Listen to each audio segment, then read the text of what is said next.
ნიშნულოვანი კულტურული და საგანმანათლებლო ფუნქციის მატარებელმა სივრცემ, მწერალთა სახლმა ამჯერად ახალ თაობას, პროფესიული მიღწევების აღსანიშნად უმასპინძლა. სტუდენტები, რომლებმაც წარმატებით დაასრულეს სწავლა ციფრული პროფესიების მიმართულებით, სერტიფიკატებით დაჯილდოვდნენ. ტექნოლოგიურ ინდუსტრიას ხილვილის კურსდამთავრებულთა მე-13 გამოშვება. ჯამში 300-ზე მეტი ახალი სახე შეუერთდა. გამოსაშვები ცერემონია კი მათ ახალ ეტაპზე გადასვლას აღნიშნავს. გზას, რომელიც რეალურ კარიერულ შესაძლებლობებთან და დასაქმების პერსპექტივებთან არის დაკავშირებული.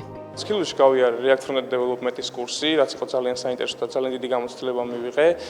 ყველაზე მეტად ამ კურსში მომეწონა ჯგუფური სამუშაოები, რადგან თითქმის ყველა კომპანიაში დღეს დღეისობით ითხოვენ გუნდურ სამუშაოს გამოცდილებას და ერთ-ერთი ყველაზე მნიშვნელოვანი იყო სიმულაციური გასაუბრებები, რაც დამეხმარა თავდაჯერებულობის მომატებაში და შემდგომ დასაქმებაში საგანმანათლებლო სტარტაპ მენტორში ფრონტენდ დეველოპერად. Skillsში გავიარე პროგრამირება ნულიდან კურსი, ზოგადად პროგრამირება ყოველთვის მაინტერესებდა. 7 თვის განმავლობაში ძალიან ბევრი საინტერესო რამე ვისწავლე.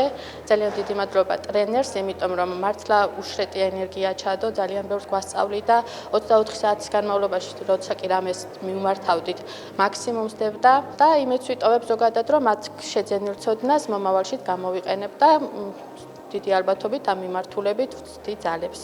პრაქტიკულ ცოდნაზე დაფუძნებული პროფესიული განათლება სქილულმა რეგიონებში მცხოვრებ ახალგაზრდებსაც მიეწოდა. ჭიათურაში პროგრამირების კურსები 30-მა ახალგაზრდამ გაიარა, რომელთაგან 12-მა უკვე მიიღო დასაქმების შეთავაზებაც. კურსის ფარგლებში სტუდენტებმა შეისწავლეს არა მხოლოდ თეორიული მასალა, არამედ იმუშავეს რეალურ პროექტებზე და გაიარეს სტაჟირება პარტნიორ კომპანიებში. სენაკში კი ადგილობრივმა ახალგაზრდებმა ცოდნა ციფრული მარკეტინგისა და ტექნოლოგიების მიმართულებით მიიღეს. მიუხედავად ამ მიმართულებით გადადგმული ნაბიჯებისა, ყურადღება ბაზარზე კვალიფიციური კადრების ნაკლებობაზე მაინც მახულდება, რაც თავის მხრივ გლობალურ ბაზარზე ტექნოლოგიების სფეროში მზარდი მოთხოვნითაა განპირობებული.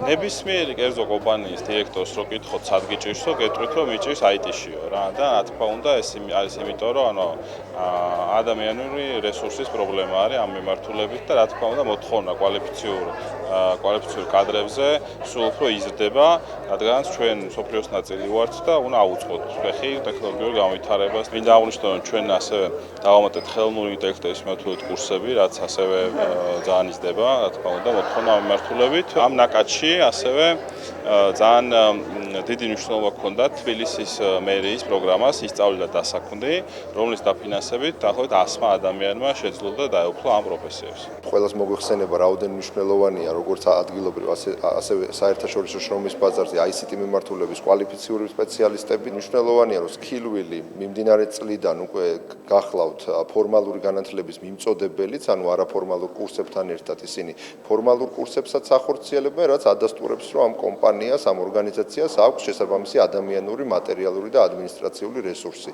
და პროგრამები, რომელსაც ისინი ახორციელებენ, შესაბამისია როგორც შრომის ბაზრის მოთხოვნებთან, ასევე სახელმწიფოს მიერ განსაზღვრულ სტანდარტებთან. ტექნოლოგიების მიმართულებით პროფესიული განათლების მისაწოდებლად სქილვილი მიმდინარე წელს ბათუმში პროფესიული სასწავლებლის გახსნას გეგმავს. 300-ზე მეტ ადამიანზე გათვლილ კოლეჯში სტუდენტები პირველ ეტაპზე ფრონტენდ დეველოპმენტის შესწავლა შეძლებენ. ეტაპობრივად კი გაიზრდება პროგრამების ჩამონათვალიც.